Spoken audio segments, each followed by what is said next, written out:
Gente, boa tarde. Estamos iniciando aqui a nossa despedida do semestre 2023.1 dos cursos de nutrição da UFBA. Foi um presente trabalhar com vocês nesse mês. E aí não podemos deixar passar essa data despercebida, não é verdade? Então, eu vou chamar aqui uma aluna do semestre passado e ela vai fazer uma leitura de um pequeno trecho de um artigo que saiu no jornal da FAPESP. Eita! Eduardo vai fazer a leitura. Preste atenção aqui. Olha que interessante, gente. Suplementação alimentar com óleo de coco pode causar obesidade e distúrbio. Ricardo Muniz, da letra da FAPESP, artigo publicado no jornal, demonstrou que camundongos com alimentação suplementada com óleo de coco apresentam alterações importantes no consumo alimentar, maior ganho de peso, comportamento ansioso e aumento de marcadores inflamatórios do sistema nervoso central. Descida de pose. Lê um pouquinho mais devagar, vai escutar bem. Os pesquisadores também observaram que a capacidade de leptina e insulina, dois hormônios centrais para o metabolismo, de ativar mecanismos celulares responsáveis, por exemplo, pela saciedade e controle de glicemia, estavam prejudicados. Além disso, os mecanismos bioquímicos envolvidos com a síntese da gordura estavam estimulados. Os dados sugerem que, embora o processo seja lento e silencioso, a suplementação com óleo de coco por longo período pode levar a alterações importantes no metabolismo, que contribui para o desenvolvimento da obesidade e comorbidade associada. Márcio Alberto Tossoni. Vocês estão vendo, gente? Que interessante. Vocês vão ser protagonistas também dessa forma, não é isso? Então, observe uma coisa interessante. Tem mais ou menos uns 2 anos que um determinado cientista da área de neurologia, que fez mestrado, doutorado na Alemanha, Estados Unidos, com um currículo brilhante, ele começou a propagar o uso, foi um dos principais propagadores do uso do óleo de coco como suplemento que tinha muitos benefícios para as estruturas cognitivas, não foi isso? E eu creio que todo mundo aumentou o consumo, eu mesmo aumentei bastante o consumo de óleo de coco. Se não me engano, ele recomenda 2 colheres de sopa por dia, se eu não me engano, ou mais de uma vez por dia. Então, eu também suplementei muito óleo de coco, mas aí vocês estão vendo uma pesquisa recente que alerta para esse uso indiscriminado, não é isso? Então, esse foi um dos cuidados que nós tivemos aqui na nossa ciência clínica, nos nossos estudos, não é? Cuidado com as afirmações, cuidado com as pesquisas, cuidado com os resultados, não é? Temos que estar sempre alertas. Lembra da experiência Objeto na Caixa? É isso aí, esse é um exemplo, não é? dessa utilização dessa ciência. Então, o último dia de aula, ele passa despercebido. Qual foi a disciplina, o componente curricular que teve despedida? Não há despedida, porque é um dia comum como todos os outros. Não é isso? Bem, mas para mim não é um dia comum, é um dia muito especial. Vocês lembram do nosso primeiro dia de aula? Todos assim, muito tímidos, ninguém se conhecia. E cada um veio aqui na frente, contou sua história, seus sonhos, seus projetos, né? Histórias difíceis, às vezes, de superação, ou não. Mas foi aquele momento que nós nos conhecemos. E ali nós decolamos o nosso blog, né? E hoje estamos aterrissando. E naquele dia também vocês se comprometeram, se dispuseram a ser flechas em minha mão. Eu seria o arco. E eu disse que eu ia esticar. Estiquei, gente. Agora eu estou saltando vocês, viu? Eu estou saltando vocês. Eu salto tranquila, porque eu conheço o potencial de cada um. Eu sei que muitos poderiam atingir patamares melhores, mas a gente tem que entender também, são tantas matérias, são os problemas pessoais, são as coisas do dia a dia que impedem muitas vezes que você dar o melhor que eu sei que você poderia dar. Foi fácil, gente, para vocês chegarem aqui nesse final do semestre, não foi fácil, tá? Eu vou relacionar algumas dificuldades que vocês conseguiram superar. Primeiro, vocês conseguiram frequentar praticamente todas as matérias, né? Um ou outro aí trancou algum componente curricular, mas de um modo geral conseguiram frequentar todas as aulas. Isso é uma coisa muito importante, não é não? Venceu, sim. Segundo ponto, relacionamento com os colegas. Foi um aspecto também difícil, porque, por exemplo, nosso componente curricular, vocês trabalharam o tempo todo em equipe. E vocês sabem que as pessoas são muito diferentes. Cada uma tem uma maneira de ver o mundo, cada uma tem seus conceitos, suas crenças, a forma de interagir. E muitas vezes aquela reunião, aquele trabalho em equipe, que poderia ser algo prazeroso, produtivo, se torna algo conflitante, não é isso? E quantas vezes já tive casos assim, de formar uma equipe e o aluno dizer, não, professora, eu quero trabalhar sozinho. Não existe isso. Ninguém pode hoje trabalhar sozinho em nenhuma empresa, em nenhum local. Certo? Segundo aspecto, terceiro, né? Dificuldade de relacionamento com os professores. Não é isso? Interessante, gente, porque eu me lembro quando era estudante, cada professor ministrava a aula de uma forma diferente. É uma metodologia, é uma forma de avaliar, é uma forma de apresentar o conteúdo. E aí se torna às vezes difícil, mas por outro lado também essa diversidade que contribui justamente para o seu crescimento profissional. Então vocês tiveram que se adaptar. E acaba a aula aqui usando tarefas de investigação, ensino por investigação, aí vai lá para cima com uma aula totalmente diferente. E outro conteúdo também. Então, essa diversidade, ela é muito interessante. E esse aspecto de interagir com o professor, se adaptar, é muito difícil. É um processo que você vai construindo ao longo do semestre. Eu me lembro que eu fiz um teste, há um ano atrás, e esse teste de avaliação cognitiva, e aí o que acontece? Era um jogo interessante. O profissional que estava trabalhando, ele colocava 4 cartas para escolher. Aí eu tinha que escolher uma carta de forma que prevalecesse uma sequência. Mas eu tinha que entender qual era o raciocínio que estava na mente dele. Então, quando eu tirava uma carta, ele dizia não. Aí ele colocava uma outra possibilidade. Eu tirava outra, ele dizia não. Aí eu estava raciocinando que seriam triângulos vermelhos, mas não era. A lógica era flores amarelas. E aí eu achava que a lógica era flores amarelas, mas já não era. Eram ações vermelhas. Então, acho que isso acontece um pouquinho com vocês, com os professores, para entender direitinho o que é que está ali na cabeça daquele professor, de forma que você pode entrar, digamos assim, num processo de concordância, para que haja então a produção.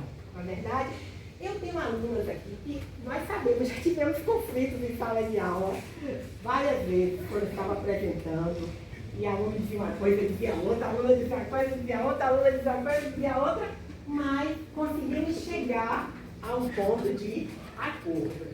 Isso também foi algo que a gente teve que construir ao longo do semestre. Fatores externos. Quantas vezes chuvas torrenciais, perdeu o ônibus,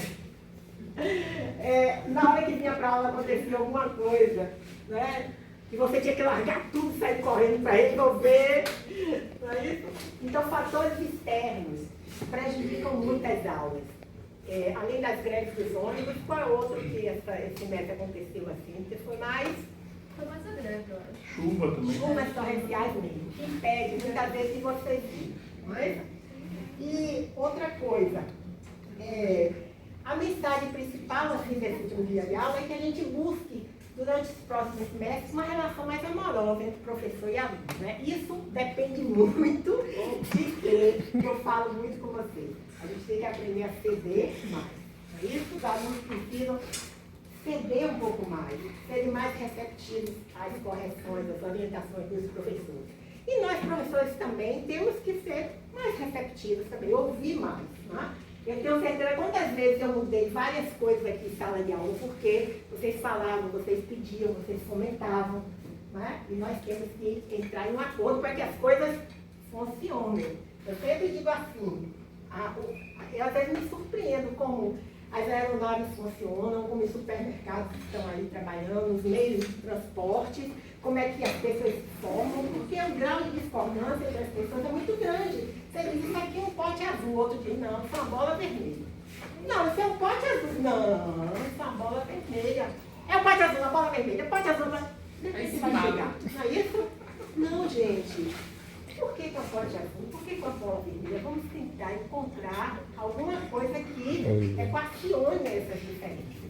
vezes o aceitar, o abrir mão, muitas vezes se abre mão até de sua opinião, de seu conceito, para que as coisas então funcionem. Então, essa última aula também, ela me lembra também, assim, muito, um pouco de que a nossa história foi escrita nas estrelas. Lembra que eu falei isso? Então, eu me lembro, assim, por exemplo, de professores de segundo grau, como eu já falei de outra vez, que é um professor de química, o nome dele, eu nem sei o nome dele, acho que era o professor Damasceno, se não me engano, mas o apelido era Tatu, porque ele tinha um cabelo crespo, assim, aí acho que ele esticava o cabelo, ficava meio crespo, e o apelido dele era Tatu. E quando ele ministra a aula, ele começava, hoje vamos estudar as putreficinas, as cadaverinas. Eu nunca esqueci daquilo, né? E eu creio que vocês também não vão esquecer de suas aulas aqui na universidade. E ter prazer, não é? Não ficar assim muitas vezes, não mencionando alunos, mas quantas vezes alunos tentaram antecipar as aulas? Acaba minha cabeça, não, faça isso, porque a gente quer viajar. Que a gente quer ir logo embora, porque a gente quer logo para a cidade. Não, gente, tá? Existem práticas. E por que há essa necessidade de querer antecipar? Porque não foi prazeroso. Porque se fosse prazeroso, não há necessidade de antecipar. As coisas acontecem naturalmente, certo? Bem, e aí, para finalizar, eu queria que vocês, sempre que vocês fossem trabalhar com a nutrição, qualquer alimento que chegar em sua frente, um pedaço de cuscuz, um melão, que você enxergue ali, ó, estrutura atômica, prótons, nêutrons, elétrons, classificação periódica dos elementos, ligações químicas, reações químicas, valor energético dos alimentos, combustão dos alimentos, cinética química, equilíbrio químico, soluções, tudo está ali naquela fatia de cuscuz, tudo está ali naquela fatia de melão, não é isso? Vocês não podem perder de vista que essa química é uma ciência fundamental, tá bom? E para finalizar, eu trouxe para vocês degustarem o nosso bolo de mel. Famoso bolo de mel, ele é confeccionado na Ilha da Madeira, em Portugal. E ele fez parte da nossa tarefa de investigação 5. E esse bolo tem um certo valor místico na Ilha da Madeira, porque ele é preparado com as mãos, ele não se usa nenhum instrumento mecânico para preparar a massa, ele é cortado aos pedaços, a gente normalmente não utiliza faca para cortar com as mãos, e ele fica fermentando 3 dias, né? E lá eles relacionam de forma mística assim, com Êxodo 16:31, que está na Bíblia Sagrada, que diz que Jesus é o pão que desceu do céu. Não é isso? Então fica aqui esse bolo que nós vamos degustar. Tá bom? Então é isso que eu queria passar para vocês. Parabéns por terem vencido o semestre. Tá bom? Vamos agora degustar o bolo. E eu também queria saber, abrir um espaço aqui. Já vi alguma aluna, outra. Eu queria também, gente, registrar aqui a presença de minhas alunas e alunos do semestre passado. E olha que coisa legal. Olivia. Se lembra, Olivia, aquela tarefa de investigação que você apresentou? Foi briga, viu? Ela que é Olivia, professor? O que é que a senhora quer assinar? Foi briga. Olivia, por que você colocou esse conceito, Olivia? Mas vencemos, né? Olivia, quem mais que vai passar aqui? Robert, Ana Marques, Paulinha, Eduarda. Olha, gente, esses alunos, eu guardo um carinho muito grande por eles, sabe por quê? Porque eles foram os que não desistiram. Repetiu o semestre? Não, metade da turma não foi embora. Não quis saber do que queremos aula tradicional. E aí eles ficaram e eu acho que também tiveram benefícios, né? E eles estão atrás de mim, onde eu vou, essa turminha está aqui atrás de mim. Tiago também, que foi um dos... Mas você também, ué? Você trabalha pra você, pai? Tiago ficou de agradeço aqui, espero que não vocês também dêem uma desistida, porque eu quero 01, viu? Tá bom. Então, eu estou encerrando a minha fala. Viu, gente? Agradeço. Boa, Natália! E aí a gente pode distribuir no lanchinho. Sim. Porque daqui a pouco vocês vão sair. Eu vou pedir para Olívia para me ajudar. Olívia é trabalhadora. Quem é que me ajudar se você tivesse? Nem a minha filha. Vamos ajudar aqui, professor? E a minha agradecida. Yasmin, aí a coordenadora. Minha líder. Yasmin, Thiago. Minha líder. Ô, Natália, cadê? Natália, representa a Natália. A minha já foi ali um negócio ali de ano de burro, você vai fazer. Olívia vai...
Thiago, discurso, velho. Aqui também, gente, O discurso do Thiago, peraí, gente, o Thiago quer falar pra turma aí, ó. também é o nosso monitor, Thiago, que nos ajudou bastante esse trabalho.